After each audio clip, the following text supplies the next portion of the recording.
Deconstructing gay.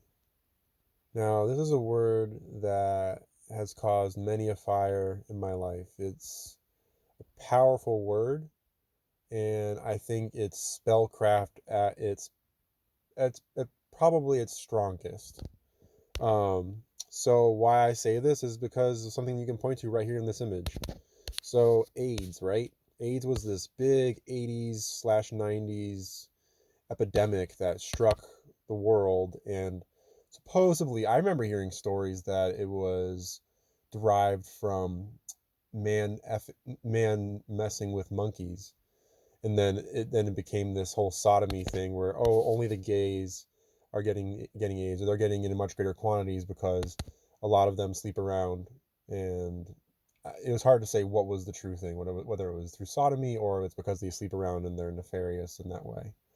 But at either rate, this is just a fake thing. So if you bought this, if you watched the nightly news or whatever, and you donated, then it probably went to transformation procedures. And these people they seem smug. They don't. This isn't like, it's not a big epidemic, people dying on the street. It's just, hey, we invented this disease. We want a stage to go on and laugh and pretend and blah blah blah. These people run the show. I mean, these are people that are in the club, born into it, and um, they're going to make fake stuff. So AIDS is just one of those many things. And the gay trigger word, right? So if you're a free martin or a strat, okay, so you're either a man that has a vagina or you're a woman that has a penis. So if you marry a regular woman, you're kind of, you're like with your own skeleton, your own mannerisms, your own kind of creature. You're very interrelated. If you marry a strat, then you're marrying a man body, which it's just like you're the soft one and the hard one is your wife. So what the heck does gay mean? Like, it doesn't make any sense, especially in this inverted world. Does it only apply to free martins? No, obviously not, and I'm going to get into that too. So here we have more AIDS related propaganda. Of South Park took it on with Magic Johnson having to inject money into his veins because it's this endless disease and he has to just stave it off day by day. And then we sell it with a movie, right? AIDS. Um, I mean, this we actually had to watch this in school, so this was pushed on us, and it pushed the narrative. And again, people will donate, sell, worry about this fake boogeyman disease that's everywhere. And my point is, it basically faded away. I mean, nowadays I never hear about it. It's just not even a thing. They just like canned it. They're like, nah, let's just put that one in the trash. Not even talk about it anymore. If it was real and as scary and common, and people were as what they were, you would hear about it. It's not heard about. I think you can put it in league with rabies. It's just not. It's not real. It's just a big spooky, nonsensical thing. These people, they crave your fear. They love seeing when we react to their fantasy crap. So this is one example of that. And yeah, it's a evil thing to do, to draw us in with emotions and this gay lifestyle, and then, oh, of course he gets AIDS, and then, oh, look at his degradation, but uh he gets the honor of, like, basically being present and giving his all until the day that he dies for his rights, that he was unrightfully discharged from being a lawyer because he was gay, because of that. That's the preference of that person, and that shouldn't exist. You shouldn't have that bias. So this looks like, to me, like two strats. So I guess we're jumping around, but back on the whole just bigger word, bigger term, gay thing. Um, yeah, this is like the regular gay. This is like two dudes, right? And then the free martins are often pretty homo with each other, right? So yeah, this is what I grew up with, just this stuff thrown in my face everywhere I go. So like the joke with the SpongeBob episode was that Squidward, who has all these leanings and it behaves a certain way, that you kind of have a thought maybe he could be a homosexual, doesn't have a partner, etc. Like, who knows? Doesn't seem to have fancy any females anywhere, like nothing on that note. In this episode, it gets ecstatic and actually secretly goes underneath and gets spanked all the way through this line. And it's kind of comical and funny, but it's just, you're like 5 years old and you know exactly what's going on. Like, oh, this guy gets off on getting smacked on the ass over and over and over and over again. And it's like, I don't know. It's goofy, but at the same time, it's in your face. And then perhaps a much worse one. This was a video game I played, probably not as popular, not as common to most of you, but Banjo-Tooie. And yeah, this is the menu in like the 4th level. Like, this is ridiculous. Salty dumplings. It's just like poop jokes. Toad in the hole. Like, right at the just anal sex right there in the rated quote unquote E game. Semen surprise. Okay, like it's splooge. It's just, this stuff is incessant. It's in all the media. They hide it. It's prevalent. So it is a big theme. But my point is that it's like a big farce, because what does it mean in a transformed society? It's just like a big trigger word to get us riled up, and then they want us to like have an opinion on it. I think you just diffuse the situation time and again with it.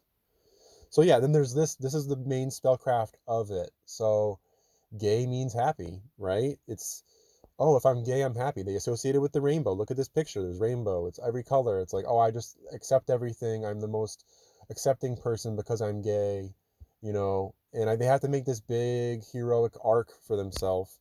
And I see it time and again, these flamboyant gay people who take over rooms, and they just feel that they're inclined and they're better because they're gay. Like, they're blatant, like flamboyantly gay. It's really annoying, and often these people don't listen to anybody, that they're very narcissistic.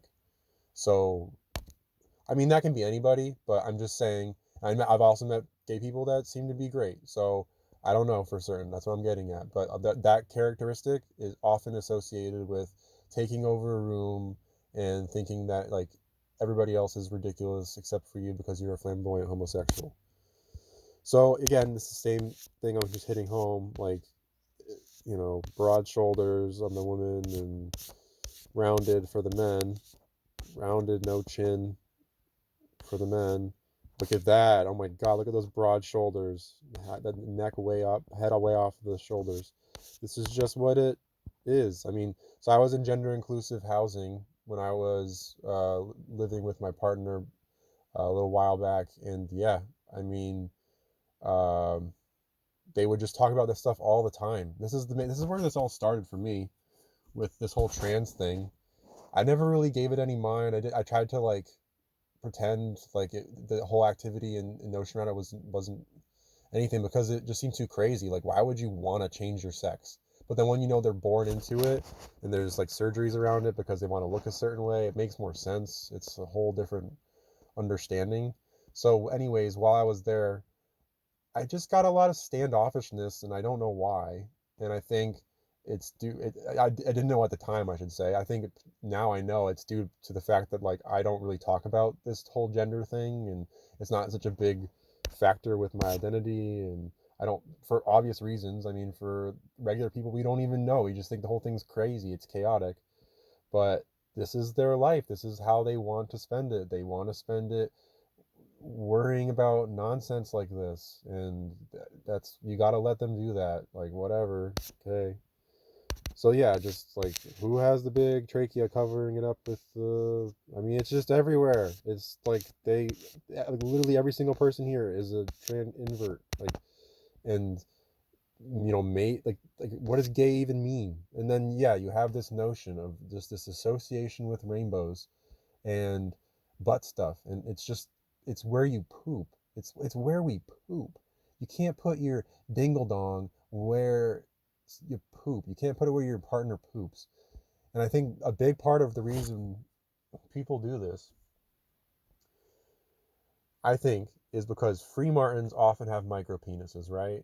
So they really don't get a lot out of vaginal sex. It's like it's too deep of um, a reservoir for them. They need to go to this tight. Oh God. Okay, so I admitted I did this once and it was just awful. Just did not work at all. No, thank you. I do not get it. I repent every day for that nonsense.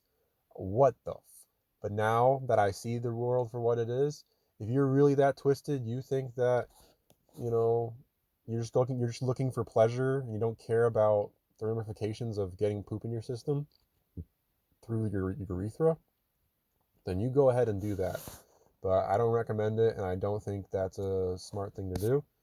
So here's what I think is going on here. If you look at this character, I mean, he might have makeup on, but he's a cartoonist, and I think those are like sodomy eye bags. You see how dark and brown?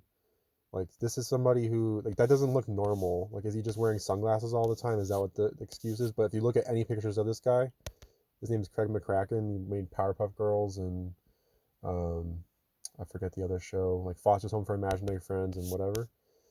Like, oh, he's just busy cartooning. No, I'm pretty sure this guy is a ravenous homosexual. And yeah, thou shalt not lie with mankind as with womankind. It is abomination. So I'm, again, I don't know personally what it's like to have gay. I don't even know what gay means really with the trans thing. What the hell does gay even mean? It doesn't mean anything. So getting triggered by it, this is the whole point of the talk. Getting triggered by it is complete nonsense because it loses its meaning completely when you recognize that there's this whole trans community. Now, I think when you're referring to butt stuff, that is bad. I just it just it seems wrong. It seems like it's not something we're supposed to be doing. It's definitely a perversion, and I feel like people that do it probably know it's a perversion, and well, God help them. God show them the way. So yeah, let's dispel this word. It's not something that should trigger all this crazy emotion and whatnot in you. We know the essence of it. There's no reason to fret. Okay.